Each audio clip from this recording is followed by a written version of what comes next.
하나님 말씀 요한일서 1장 5절로 10절 말씀. 신약성경 뒤쪽에 가면 요한일서가 있죠. 요한일서 1장 5절로 10절입니다. 자, 5절 제가 먼저 공독하겠습니다.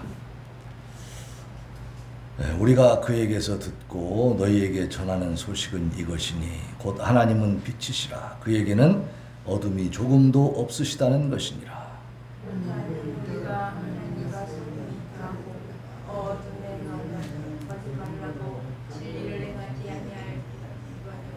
그가 빛 가운데 계신 것 같이 우리도 빛 가운데 행하면 우리가 서로 사귐이 있고 그 아들 예수의 피가 우리를 모든 죄에서 깨끗하게 하실 것이요. 만일 우리가 죄가 없다고 하면 스스로 죽이고 또 진리가 우리 속에 있지 아니할 것이요. 만일 우리가 우리 죄를 자백하면 그는 미쁘시고 의로우사 우리 죄를 사하시며 우리를 모든 불의에서 깨끗하게 하실 것이요. 만일 우리가 범죄하지 아니하였다면 하나님을 거짓말하는 이로 만드는 것이니 또한 그의 말씀이 우리 속에 있지 아니하니라. 아멘. 아멘. 자, 우리 하이델베르크 요리문답 17문 봅시다. 17문.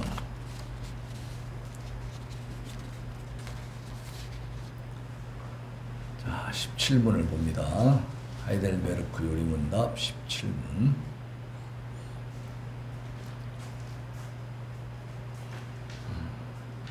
중보자는 왜 동시에 참된 하나님이셔야 합니까? 그것은 그의 신성의 능력으로 하나님의 진노의 짐을 그의 인성에 짊어지시기 위함이며 또한 우리를 대신하여 의와 생명을 얻으사 우리에게 회복시키기 위함입니다. 자, 다시 한번 17문. 중보자는 왜 동시에 참된 하나님이셔야 합니까? 그것은 그의 신성의 능력으로 하나님의 진노의 짐을 그의 인성에 짊어지시기 위함이며 또한 우리를 대신하여 의와 생명을 얻으사 우리에게 회복시키기 위함입니다. 아멘. 자, 여기 굉장히 중요한 의미들이 많이 들어있습니다. 우리가 왜 예수님을 통해서만 구원받는가라는 것을 확실히 성경의 근거를 통해서 다른 종교가 얘기하는 구원과 차이점이 있다는 것을 우리가 알아야 되겠죠. 무대포로 그냥 무조건 예수만 믿어야 돼. 그러면 누가 그걸 사람들이 설득력 있게 받아주지도 않고 또 우리 스스로도 자신감이 없어. 왜 부처님으로는 안 돼? 왜 예수님이야? 그러죠? 그런 의문이 생길 수 있잖아. 그리고 또 왜 안상홍님으로는 안 돼? 이만희님으로는 왜 안 되는 거야? 이렇게 되는 거예요. 그 사람들 물어봐. 이만희님으로 왜 구원 못 받아요? 왜 예수님으로만 받아요? 그럼 뭐라고 대답하냐? 그러네? 이만희님으로 받을 수도 있겠네? 그러면 기왕이면 김동준님으로 받지 뭐. 그럼 얼마나 좋아? 네. 근데 우리가 지금 쭉 살펴보는 것이 중보자, 구원자의 자격 조건을 얘기하고 있죠? 그걸 쭉 훑어본 거 보면은, 사람이어야 된다. 꼭, 우리와 똑같은 완전한 참 사람이셔야 된다. 여기까지는 우리도 자격이 있어. 우리도 사람이니까. 그죠? 근데 어디서 막혀요? 사람이시되 죄가 없으셔야 되잖아. 죄가 없어야 다른 사람 죄를 대신할 수 있죠. 그러니까 완전히 의로우셔야 하잖아. 우리가 완전히 의롭습니까? 이만희가 완전히 의로워요? 안상웅이 완전히 의로워요? 다른 어떤 종교의 누구도 다 사람이기 때문에 사람은 완전히 의로울 수가 없어요. 근데 중보자의 조건, 구원자의 조건은 완전한 의로움을 갖고 있어야 한다 이 말이에요. 사형에 해당하는 죄를 지금 자기도 지고 있고 곧 사형을 당해야 될 사람이 사형당할 다른 사람을 대신할 수 있어 없어? 없어요. 이 사람은 사형당할 죄가 없어야 되지. 네. 그러니까 하나님 앞에 의로워야 돼. 근데 적당히 의로운 게 아니고 어떻게 해요? 완전히 의로워야 돼. 완전한 거룩함을. 근데 그것을 우리가 가질 수가 없고 이 세상 다른 어떤 교주도 가질 수가 없고 다른 종교 어떤 누구도 그러한 의로움을 갖고 있지 못하다는 겁니다. 그래서 거기서부터 이제 우리는 자격 조건에 맞아 안 맞아? 안 맞아. 그래서 김동진님으로 구원받기가 힘들어. 이제 불가능한 거야. 인간으로서는 우리 인간의 죄를 대신해서 구원할 수 있다는 것이 불가능한 거예요. 또 나아가서 참 사람이시고 완전히 의로우실 뿐만 아니라 이제 거기서 끝나면 또 안 돼. 오늘 보니까 중보자는 참된 하나님이어야 된다는 거야. 사람의 자격, 죄가 하나도 없는 사람일지라도 그것으로만 끝나면 또 안 된다는 거예요. 동시에 하나님이셔야 된다는 겁니다. 그래서 우리의 중보자는 참 사람이시며 완전히 의로운 사람이셔야 할 뿐 아니라 동시에 이단들의 생각처럼 그저 상상 속의 어떤 신적인 존재나 천사들과 사람들보다 조금 뛰어난 탁월한 능력을 보유한 그런 존재가 아니고 참되고 전능하신 하나님이셔야 됩니다. 왜 그런지를 이제 살펴보는 거예요. 우리가 예수님을 그러한 구원자로 중보자로 우리가 믿고 있는데 왜 예수님이 그러한 조건을 갖고 계시고 또 우리의 중보자는 왜 하나님이셔야 되는가? 이걸 제대로 알고 깨달으면 이단에게 휘둘릴까요? 안 휘둘릴까요? 헷갈릴까요? 안 헷갈릴까요? 안 헷갈리지. 그리고 정확하게 말해줄 수가 있죠. 네. 자, 참 하나님, 전능하신 하나님이셔야만 되는 이유가 있습니다. 예수 그리스도는 인성으로 죄를 담당하시고, 그죠? 인성, 완전한 인성, 참 사람으로서 완전히 거룩하신 분으로서 죄가 없으시니까 사람으로서 사람의 그 본성으로 이제 사람의 죄를, 온 인류의 죄를 담당하실 수가 있지. 사람이니까, 그죠? 사람의 죄는 반드시 사람으로 감당해야 된다 그랬어요. 사람이 아닌 개나 고양이로 돼야 안 돼요? 안 된다 이 말이야. 천사도 안 됩니다. 본성이 다르기 때문에. 그러니까 예수님은 온전한 인성으로서 죄를 담당하셨어요. 그리고 신성으로 죽음에서 살아남으셨어요. 그가 우리를 대신해서 값주고 사신 그 구원을 우리에게 베풀어 주신다고 말이에요. 그가 공로에 있어서나 효능에 있어서 완전한 구주가 되시기 위해서는 우리의 중보자께서 공로를 세우시고 또한 그 의를 베푸시는 것이 필요해. 자, 사람이신데 참 사람이고 전혀 죄가 없어. 그럼 일단 죄값을 치르고 죄를 보상할 수는 있겠죠. 죄에 대해서 담당할 수는 있어요, 대신. 근데 그게 사람일 뿐이라면 이 죄를 담당하고 나면 다시 살아나올 수 있어, 없어? 없어요. 그냥 멸망할 뿐이요. 지옥에 던져질 뿐이야. 우리 대신 지옥에 던져지고 끝. 더 이상 뭘 할 수가 없어. 왜? 사람은 사람의 죄를 담당했을 때 어떻게 돼요? 멸망에 처해지는 거예요. 그죠? 거기 남는 게 하나도 없어. 사람이기만 하다면. 그러니까 예수님은 인성, 사람으로서 우리의 죄를 담당하신 것까지 인성의 역할이었어. 사람으로서의 역할.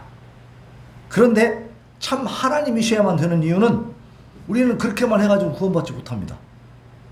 죄값은 치러주셨는데 그 다음에 방향이 있어 없어? 갈 방향이 없지. 그냥 예수님이 십자가에 달려서 우리 죄값을 치러주시고 지옥으로 떨어져 버렸어. 그 저주를 받아서. 그래서 지금도 지옥에 계신다. 그럼 우리는 어디로 가야 돼? 갈 곳이 있어 없어? 우리는 정말 구원은 받았는데 어디로 갈지를 몰라. 그럼 부처님 찾아가야 할란가 봐. 이렇게 되는 거예요. 방황하게 되죠. 우리를 값주고 사신 그 구원, 우리는 구원 받았잖아요. 그 구원을 이제 예수님이 살아나오셔서 부활하셔서 죽음의 권세를 깨뜨리고 일어나셔서 우리에게 베풀어 주셔야 되는 거야. 그래야 우리가 구원을 누릴 수가 있어요. 그러니까 예수님은 부활이 있어요, 없어요? 예수님 부활이 있어요. 예수님의 부활이 있다고. 다른 어떤 종교에 부활이 있습니까? 진정한 우리 성경에서 얘기하고 있는 죄값을 저주받아 죄값을 치르고 그 죽음으로서 모든 죄를 보상하시고 다시 살아나시는 이런 역사가 다른 종교는 눈 씻고 봐도 없습니다. 그런 얘기는 전혀 없어요. 아무리 찾아봐도 없어요. 지난번에 얘기한 것처럼 천마고도 그런 데 가보면 어떻게 해요? 자기가 어떻게 한다고? 죄값을 자기가 치르고 있어. 엎어져 가면서 그냥 2100km를 가는 거야. 멀어요? 가까워요? 2100km면요 이 부산에서 저 함경북도 함흥 그 끝에까지 우리 한반도가 한 1000km 돼요. 1000km 좀 못 되거든요. 하여튼 1000km 왔다 갔다 해. 그런데 2100km면 어떻게 되는 거예요? 두 배를 어떻게 가? 오체투지. 세 발 걸어가고 엎어지고, 세 발 걸어가고 엎어지고, 그렇게 가는 거예요. 아니, 걸어가기도 힘든데, 그죠? 그 엎어져서 2100km를 간다는 게 쉬운 일 아니죠? 엄청 어려운 일이죠. 그 TV 나오는 거 보니까 그 사람들이 팔꿈치, 뭐 무릎, 뭐 이마까지 갖다 대하니까 오체 하나, 둘, 셋, 넷, 다섯, 무릎하고 팔꿈치하고 머리를 갖다 대야 되니까 쾅쾅 찌야 돼. 그냥 쫙 엎드리는 거야. 그 세 걸음 가고 엎어지고, 세 걸음 가고 엎어지고, 그렇게 해서 2100km를 간다는 거예요. 대단하죠? 대단한데 고생스러울까, 안쓰러울까? 고통스럽지. 왜? 구원자 예수 그리스도를 모르니까 자기가 구원을 이루려고 하는 거예요. 자기가. 얼마나 힘들어. 응? 다른 종교는 대부분이 이렇게 자력 구원입니다. 스스로 죄 문제를 해결해서 구원하려고 하는 거야. 근데 그 사람이 그렇게 2100km를 갔다 왔다고 해서 완전한 구원에 이를 수 있을까요? 그 마음속에 아무런 나쁜 생각도 안 들고 막 거룩한 그냥 정말 하나님의 신의 경지에 이를 수 있습니까? 그렇게 못해. 갔다 왔는데 하루 지나가지고 마누라가 바가지 긁으면 승질 낼까 안 낼까? 또 나게 돼 있어. 에? 그죠? 그 뭐 하는 짓이야? 그러니까 모르면 고생하는 거예요, 사람이. 하나님이 은혜를 다 주셨는데, 먹을 거 풍성하게 주셨는데, 영혼 구원의 영생의 길을 열어주셨는데, 모르니까 딴 데서 찾고 있는 거, 딴 데서. 그 힘들죠. 에? 아버지 어머니가 부자야. 근데 이 자식이 어릴 때 잃어버려가지고 거지가 됐네. 그럼 이 자식은 부모를 찾을 수 없으니까 어떻게 살아? 거지같이 사는 거지. 부모를 만나면 팔자가 바뀌지. 응. 못 만났을 때는 고생스럽게 살 수밖에 없죠. 똑같은 거예요. 하나님 아버지, 우리 성경에 계시된 이 하나님 예수 그리스도를 못 만나니까 그 사람들은 그 고생을 하면서 지금도 살고 있다니까. 지금도 많은 사람들이 그렇게 살고 있어요. 여러분은 어떻게 살고 싶습니까? 우체투지하면서 살고 싶어요? 여기서 삼북동까지만 가봐. 중내산에 할 거야 이제. 그 다음부터 나 교회 죽어도 안 가. 응? 거기 갔다 아주 죽을 뻔했네. 응? 여기서 거기까지 엎어져서 퍽퍽퍽 치고 가면 며칠 동안 아프겠어요. 응? 얼마나 고통스럽겠어. 교회 올 때도 그렇게 오라고, 갈 때도 그렇게 가라고. 그래야 구원받는다. 어때? 우리 하나님께 감사하시기 바랍니다. 우리는 그런 거 할 필요가 없다니까. 그래도 죄 문제로 인해서 고민할 필요가 있어요, 없어요? 없어요. 예수님이 다 담당해 주셨으니까 우리 그만 감사하면 되는 것이고, 예수님이 부활하셔서 그 구원의 은덕을 우리에게 베풀어 주셨어. 왜? 하나님이시기 때문에. 하나님 아니시라면 부활할 수 있어요, 없어요? 없어요. 사람은 부활할 수 없는 겁니다. 뭐 환생했다 뭐 그런 얘기 많이 듣죠. 뭐 전에 어떤 주지 스님이 무슨 환생해갖고 지금 동자한테 들어갔다, 뭐 그런 얘기도 티벳 같은 데서 일어나고 있잖아. 근데 그것을 우리가 구원의 길로 받아들일 수 있습니까? 그게 무슨 근거가 얼마나 있고, 제일 중요한 것은 그 동자 스님이 그 주지 스님, 죽은 주지 스님이 다시 환생해갖고 동자가 됐다고 해도 그 사람이 우리 죄 문제 해결해요, 못해요? 죄 문제 해결합니까? 우린 다 알고 있잖아. 사람이어야 되고 거룩해야 돼, 완전해야 되는데 완전합니까 그 사람이? 완전하지 못하지. 아무리 수도를 많이 해도 수련을 많이 해도 돈 벌면 좋아하는 거요. 그 욕심이 다 있는 거예요. 없을 수 있습니까? 다 그러니까 이 세상에서는 그 누구도 우리의 죄값을 치를 수 있는 중보자의 자리를 차지할 수 없고, 그 이유는 참 사람이시고 완전히 의로우셔야 될 뿐만 아니라 또 한 가지 조건이 뭐라고요? 하나님이셔야 된다. 그냥 모든 종교에서 떠봤던 그 신, 그냥 우리가 상상 속에 있는 그 추상적인 신, 하나님, 뭐 그런 얘기가 아닙니다. 천지 만물을 창조하신 여호와 하나님이셔야 된다고. 창조주 하나님이셔야 된다고 말이요. 그래야 부활도 하시고 그 구원의 은덕을 우리에게 베풀어 주셔서 우리가 구원받고 예수님을 향해서 영생을 소망할 수 있는 겁니다. 그 예수님이 부활하지 못하고 무덤에서 그냥 썩어가지고 그 무덤이 그대로 있다 하면 우리에게 소망이 있습니까? 없어요. 그러니까 하나님이시기 때문에 부활하신 거죠. 그래서 참 하나님이셔야만이 중보자가 되실 수 있다. 그래서 그 중보자께서 공로를 세우시는 거예요.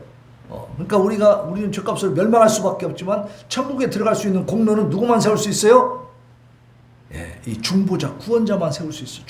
중보자인 구원자가 공로를 세우신 다음에 그 의로움을 실현시켜서 그것을 우리에게 베풀어 주시는 거예요. 예수님의 그 중보자 구원자의 의로움을 우리에게 덧입혀 주시는 겁니다. 그래서 우리도 의롭다함을 인정받는 거예요. 내가 의로워서가 아니라 예수님의 의로움이 우리에게 덧입혀진 거예요. 그러니까 우리는 예수님에게 신세를 졌어요, 안 졌어요? 신세를 무한하게 졌죠. 갚으시기 바랍니다. 신세를 졌으면 갚아야지. 자, 구속자가 지불한 속량금이 무한한 가치를 지녀야만이 됩니다.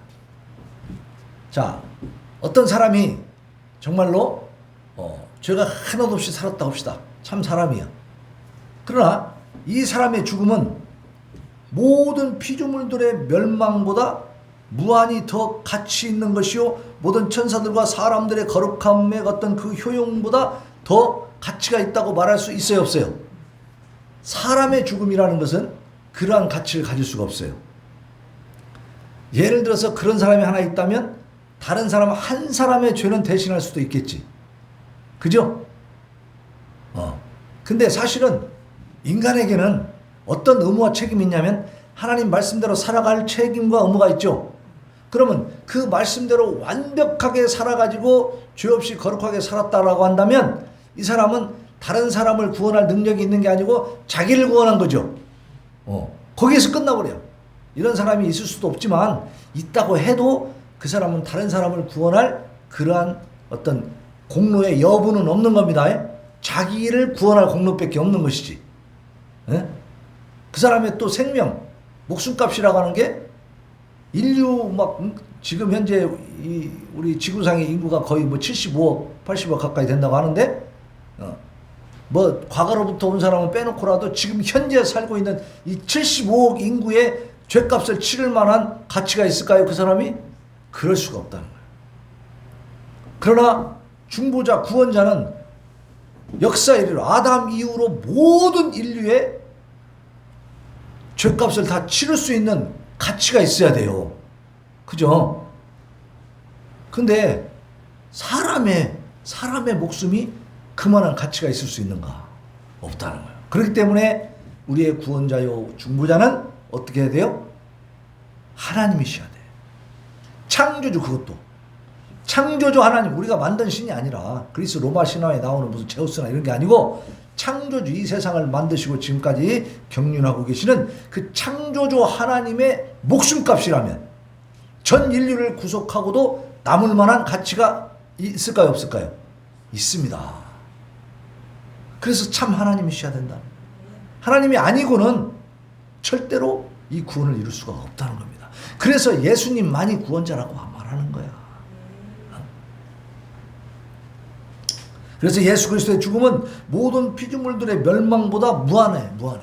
예수님의 이 목숨의 가치는 무한하다. 하나님이시니까 하나님의 목숨값은 무한한 거죠. 그래서 또 모든 천사들과 사람들의 거룩함으로써 오는 그 효용, 그러니까 모든 사람과 천사들이 가지고 있는 그 거룩함보다도 더 효용성이 있다, 이 말. 모든 인류의 천사들의 모든 목숨값을 합쳐도 예수님만큼 될까요? 못 될까요? 못 된다는 사실. 그러니까 우리는 분명히 이걸 2차원적, 이원적으로 알고 있어야 돼. 창조주와 피조물이라는 사실. 이것을 인정하고 들어가야 우리가 하나님을 만납니다. 그렇지 않으면 우리가 대장으로 달려고 하게 돼 있어. 왜냐하면 우리의 죄의 뿌리는 뭐냐면 신성모독이거든. 아담이 어떻게 했어요? 아담과 하와가 하나님 자리를 노리고 그 과일을 먹은 겁니다. 네. 최초의 죄가 반역이야. 그러니까 우리 속에는 늘 무슨 심성이 들어있냐면 하나님께 반역하고 싶은 거야. 하나님 자리를 내가 찬탈하고 싶은 거야. 그렇게 꿈틀거리고 있어 늘. 네. 그래서 우리가 가지고 있는 이 죄악의 본성, 이 뿌리를 우리 예수 그리스도의 창조주 하나님의 그 창조주의 목숨값으로 갚아주지 않으면 도저히 우리는 해결될 수 없다. 그러니까 우리가 하나님을 대적하려고 하는 그 성향이 우리 안에 깊숙이 뿌리 박혀 있다는 사실을 알고 늘 그것을 주시해야 됩니다. 내 속에서 그것이 올라오는지를 잘 봐야 된다. 그 사단 마귀가 우리를 충동질해가지고 계속해서 어디로 가게 해요? 우리 본성, 죄악의 본성으로 달려가게만 자꾸 만들어요. 네. 자, 예수 그리스도의 신성에 대해서는 사도행전 20장 28절에 하나님이 자기 피로 사신 교회를 보살피게 하셨습니다. 자, 교회는 어떻게 세워졌느냐? 하나님이 자기 피로 샀다고 그랬어요. 이영묵 목사가 돈 들여서 세운 게 교회가 아니고 하나님께서 하나님의 피로 사셨습니다. 자, 피를 흘린 분이 누구예요? 예수님이죠. 그러니까 십자가에서 피를 흘리신 그 예수님은 누구라는 거예요? 하나님이라는 거예요. 왜? 여기 나오잖아요. 하나님이 자기 피로 그 목숨을 내어주고 피를 흘림으로써 죄값을 치러주신 다음에 생겨난 것이 뭐예요? 교회예요, 교회. 그러니까 성경에 이런 말이 있잖아요. 아내들 보고 얘기하는 말이 있어요. 아내들은 남편에게 복종해라. 교회가 그리스도에게 복종한 것처럼 복종해라. 자, 이 말을 들으면 남편들이 기분 좋아, 안 좋아? 기분 좋아. 그래서 계속 써먹고 싶어. 복종하라 했잖아. 말 잘 들어. 나한테 달라들어. 막 이런단 말이야. 그런데 또 남편들에게 주신 말씀이 있어요. 남편들은 아내를 사랑하라고 했어. 아, 사랑하지 내가. 사랑 못하겠어. 쉽네. 근데 어떻게 사랑하라고요? 예수 그리스도가 교회를 사랑한 것처럼 사랑하라. 예수님이 어떻게 사랑했어요, 교회를? 네? 자기 목숨을 내어주고 피를 흘리면서 십자가에 달려 죽으실 때까지 사랑하셨어. 그럼 무슨 얘기예요? 남편들은 어떻게 하라는 거예요? 아내를 위해서 피 흘리고 죽으라 이 말이야. 이것은 왜 생각을 못해? 이 원리를 제대로 깨달으면 가정이 화목할까요? 불화가 될까요? 화목하게 될 수밖에 없어. 우리가 옛날에는 깨닫지 못해서 그렇게 못 사는 거지. 이걸 깨달아버리면 서로 아내는 아내에게 주신 하나님의 말씀, 남편은 남편에게 주신 하나님 말씀을 스스로 잘 지키려고 노력만 하면 어때요? 이 과정이 너무나 좋죠. 그러니까 하나님은 이 세상을 살아가는 방식을 우리에게 가르쳐 주신 거예요. 그러니까 자기 피로 사신 교회를 사랑하기는 어느 정도까지 하셨느냐? 목숨을 던져주시기까지. 그렇게 보살피게 하셨어. 근데 그 자기 피로 사신 그 교회, 그 자기가 누구냐? 하나님이시더래요. 그 다음 요한복음 1장 29절에 보면 보라 세상 죄를 지고 가는 하나님의 어린 양이로다. 예수님은 누구라고요? 하나님의 어린 양이에요. 자, 그 당시에 그 구약시대는 어떻게 했어요? 양을 잡아서 하나님 앞에 제사를 드리면서 예배를 드렸죠. 양이 왜 죽어야 돼? 내 죄 때문에 죽는 거야, 내 대신. 그죠? 그러니까 하나님의 어린 양이니까 어떻게 해요? 예수님은 영적으로 이제 모든 인류의 죄값을 다 치르는 희생양이 되셨다는 얘기. 희생양. 어떤 사람이 순종을 통해서 율법을 완전히 이루었다 하더라도 이것은 다른 사람의 죄에 대한 보상이 될 수는 없죠. 자기 것만 해결할 뿐이지. 자, 그 다음에 중보자께서 인류의 구속에 관한 하나님의 은밀한 뜻을 계시하시기 위해서는 그가 하나님이셔야만 돼요. 이 구속의 은밀한 이거는 상당히 신비로운 내용이기 때문에 하나님이 계시해 주지 않으면 알 수 있어요, 없어요? 전혀 알 수 없는 거예요, 이거는. 에? 그러니까 참 하나님이 아니고는 이런 것들을 계시해 줄 수가 없는 것이지. 에? 그리고 중보자께서 인류의 구속에 관한 하나님의 은밀하신 뜻을 계시하시기 위해서는 그가 하나님이셔야 되고 하나님의 아들께서 계시하시지 않았다면 우리의 구속에 관한 하나님의 뜻을 그 어떠한 피조물도 알거나 어때요? 발견할 수가 없어. 하나님이 성경을 통해서 계시해 주시고 그 예수님이 또 친히 하나님의 아들께서 말씀해 주시지 않았다면 이 구원의 신비한 역사를 우리가 알 수가 없는 거죠. 그래서 요한복음 1장 18절에 보면 본래 하나님을 본 사람이 없으되 아버지 품속에 있는 독생하신 하나님이 나타내셨느니라 그랬어요. 이게 무슨 말이냐면 사도 요한은 그 당시에 예수님하고 만났어요, 안 만났어요? 만나가지고 3년 동안 같이 동고동락했어요. 예수님을 봤어요. 사람으로 이렇게 만났다 그 말이에요. 그 말이에요, 그 말. 본래 하나님을 본 사람이 있었겠어요, 없었겠어요? 하나님 본 사람 없어요. 옛날에 모세 시대에도 모세도 하나님을 보여달라고 그랬지만 하나님이 뒤통수만 뒤만 보여주셨어. 근데 그것만 보고도 모세가 벌벌 떨고 너무너무 무서워했어요. 하나님을 볼 수는 없는 겁니다, 우리가. 근데 그 하나님이 아버지 품속에 있는 독생하신 하나님이 나타내셨다. 그러니까 하나님 품속에 있다 하나님의 아들 예수 그리스도, 성부, 성자, 성령, 그 중에 성령, 성자 하나님이 어떻게 했다고요? 이 세상에 사람의 몸을 입고 오셔가지고 이 요한복음을 기록한 사도 요한이 직접 예수님을 만나고 만지고 같이 밥 먹고 자고 지냈다 그 말입니다. 네. 그러니까 예수님이 오신 것을 뭐라고 얘기하고 있어요? 하나님이 오셨다고 얘기하는 거예요. 그걸 증거해주고 있는 거예요. 네? 성경을 통해서 우리는 그렇게 알게 되는 겁니다.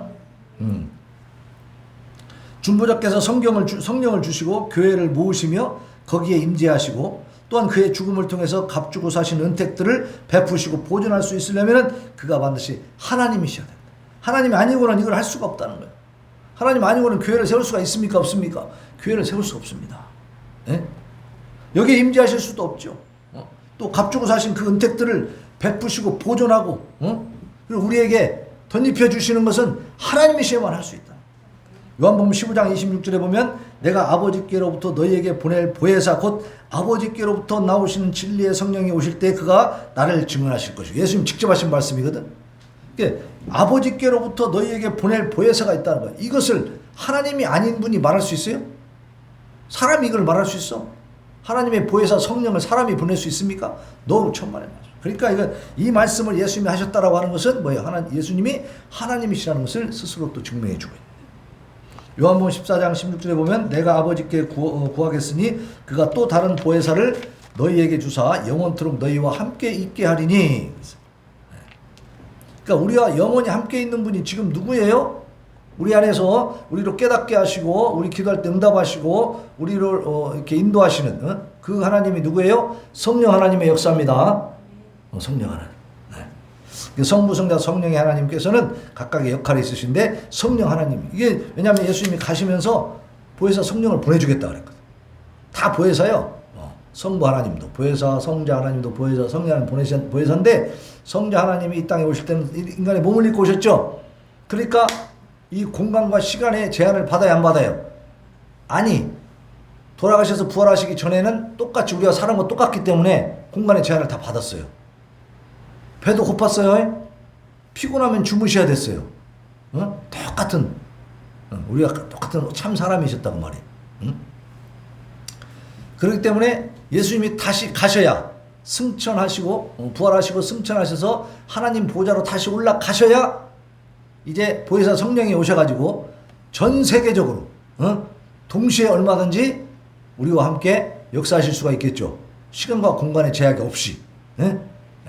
그래서 보혜사 성령, 그 성령을 이제 보내주신다는 거예요. 예수님이 승천하시고 하나님께 올라가야 이제 성령께서 오셔서 이제 우리 안에 다 동시에 역사하실 수가 있다는 겁니다. 그래서 그렇기 때문에 그 성령의 역사가 지금 예수님 이래로 부활승천하신 뒤에 지금 이루어지고 있기 때문에 우리도 이렇게 믿을 수 있는 거예요. 아니 생각해봐요. 우리 예수님 봤어요? 못 봤잖아. 응? 예수님 못 만났잖아. 2000년 전에 태어났어야 만나지. 응?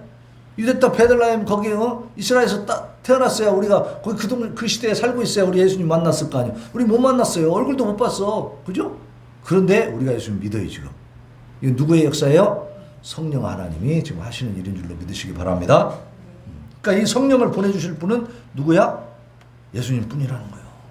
자, 우리 본문 말씀 7절 봅시다. 7절 보면 시작. 그가 우리 요한일서 1장 7절입니다. 시작. 그가 빛 가운데 계신 것 같이 우리도 빛 가운데 행하면 우리가 서로 사귐이 있고 그 아들 예수의 피가 우리를 모든 죄에서 깨끗하게 하실 것이요. 그랬죠? 자, 우리 모든 죄를 깨끗하게 하시는 우리의 중보자요 구원자라는 말이죠. 그러면 하나님은 빛이세요. 우리가 빛 가운데 행하면 우리가 서로 사귐이 있고 그 아들 예수의 피가 그랬어. 하나님의 아들 예수의 피가 우리를 모든 죄에서 깨끗하게 하신다. 그러니까 성경이 이렇게 증명을 해주고 있죠. 선포해주고 있어. 그러니까 이 말씀을 보고 예수님 십자가에서 죽으실 때 그 흘리신 피는 바로 내 죄를 사해 주시기 위함이구나. 이거 깨달을 수 있는 거죠. 그래서 이 예수님이 하나님의 아들이라는 사실을 증명해주고 있어. 우리가 그냥 항상 제가 드리는 말씀이지만 어거지로 그렇게 했으면 좋겠다 싶어서 막 여러 제자들이 막 이렇게 쓰고 저렇게 쓰고 막 말을 만들어 가지고 이렇게 말하자면 인위적으로 해놓은 게 아니고 하나님께서 계시를 딱 해주시고 이러한 원칙에 의해서 이런 원리에 의해서 너희는 내 자녀가 되었다라는 것을 알려주신 줄로 믿으시기 바랍니다. 그래서 예수님이란 분이 어떤 분인가를 알려주시는 거예요. 그래서 요한복음 16장 7절에 보면 내가 떠나가지 아니하면 보혜사가 너희에게로 오시지 아니할 것이요 과연 내가 가면 내가 그를 너희에게로 본다. 그가 와서 죄에 대해서 의에 대해서 심판에 대해서 세상을 책망하시리라.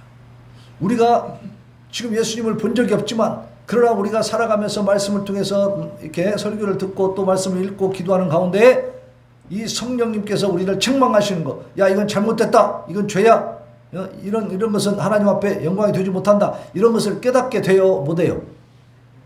깨닫게 되죠. 어떻게 사는 것이 하나님 뜻에 합당한 것인가 우리가 알게 되잖아요. 자꾸 하나씩 둘씩. 그죠? 그거 누가 하시는 거예요?